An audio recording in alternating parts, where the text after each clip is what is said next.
Entering remission from an advanced cancer diagnosis is one of the best feelings you can have as a patient. After all, you did the thing, you beat the game, you achieved your goal in controlling a disease that is threatening your life, for the moment. But on the other hand, it's an odd feeling and a time period that comes with a lot of question marks. I should know, as I've gone into remission twice from stage 4 metastatic melanoma. In fact, I had my first scans on Friday, and I'm going to tell you how they went, but first I need to tell you why this time period is so full of anxiety. So, to begin with, there's a good chance you didn't get out of your cancer treatment completely unscathed, whether it's physical side effects, mental health stress, or really just the upending of your life as you go from healthy to this incredibly intense period of being sick, and then back to quote-unquote healthy again. There's just so many things whirling through your brain and probably affecting your life that the beginning of remission is just really strange. For me personally, the beginning of remission has been weird because I know what the numbers look like for advanced melanoma, especially metastatic melanoma that has already recurred once. And they're not great for 5-year survival rates and beyond. However, I do know that given how I've responded to treatment and my individual prognosis, there's reason for hope.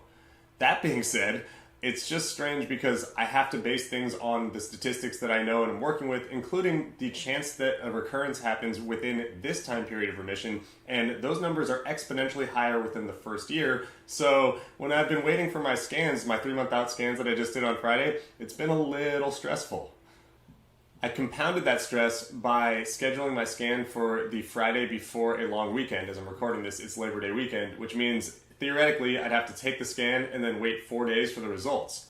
Which, in the scheme of what I've gone through for cancer and cancer treatment, 4 days is nothing. But if you've ever suffered from scanxiety, or just anxiety in general before, 4 days to wait for something that, really controls a lot of the outcomes in your life is a fucking nightmare. Luckily, I got hooked up pretty hard by my oncologist and my team at UCLA Health. Shout out to Dr. DiCarlo and the team there at UCLA Oncology. I had been checking my patient portal neurotically until like 4:30 on Friday, and by the time I saw that nothing had come in terms of results, I had given up hope of learning the outcomes of my scan until Tuesday. But at like 4:50 or something, Dr. DiCarlo snuck in the results and a note, and it turns out that my first scans are clean. Woo!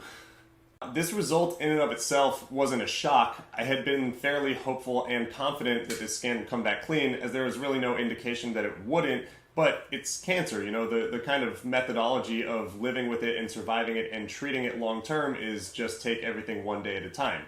And getting a negative result is so huge right now because it means a couple things. It means one, my treatment, which is still my first line treatment in immunotherapy, is doing its job for the time being. Had I had a recurrence right now, it would have meant that we probably would have had to look for other options in terms of treatment, as the immunotherapy itself would probably not be viewed as successful.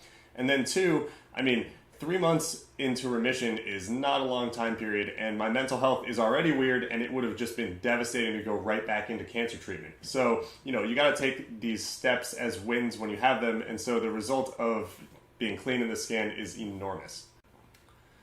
So I get to celebrate the results of being clean 3 months into remission, but also I want to take a second to acknowledge how fortunate I am for the circumstance that I have and the provider that I have in UCLA Oncology. It really helps to have a provider who has your back and is looking out for you in kind of the soft sciences way that they do.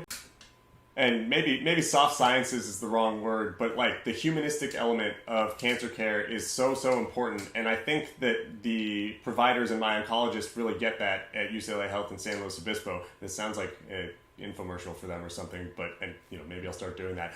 But realistically, I've talked a lot about how getting through cancer treatment, past the actual response that your body has to treatment, because we don't control that part, but everything else between your mental health and your support system and your diet and your exercise, and the way you interact with your oncologist and the team there, I think it matters a lot.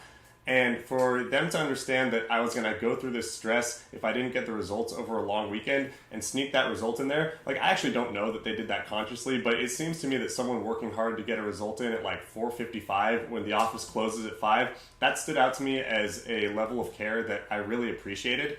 And I use the word fortunate because I interact with a lot of cancer patients online and in real life, and I hear horror stories. I hear, stories of doctors that have terrible bedside manner, or doctors that are negligent, or doctors that don't really understand what it's like to go through cancer mentally. So for me, this set of scans has two huge wins in terms of my confidence and kind of the momentum that I'm going to hopefully carry into my next set of scans and hopefully a long remission.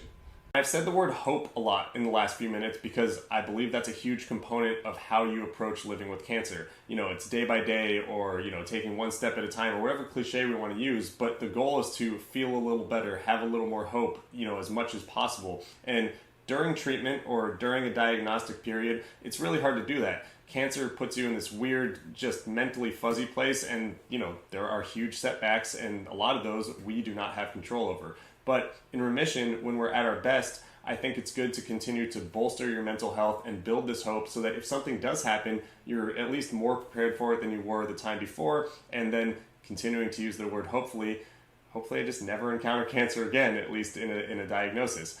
I'm going to continue to encounter cancer in a life sense as I work to build, you know, patient advocacy and this content channel and all the things that I'm doing to enrich my life and hopefully help others.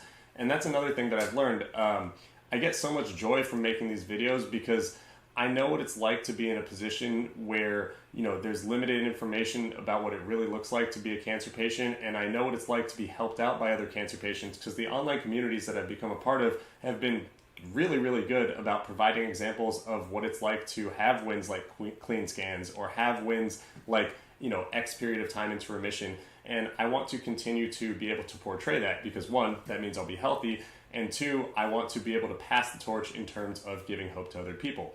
So if you're watching this now, I would really appreciate it if you like this video and subscribe to my channel. In growing my channel, it gives me an opportunity to reach more people. That's how online content works. But also, if you're still here and watching, just know that I appreciate all the time that you spend in putting your eyes on this video. You know, we all have limited amount of bandwidth to expend, especially when it's clicking on random YouTube videos. And the fact that you're still here makes me really, really happy. I'm going to wrap it up for now. I mean, this is a really good update to give, and I'm stoked to continue to give you other updates in the future. Thank you so much for watching. I'll talk to you next time. Bye.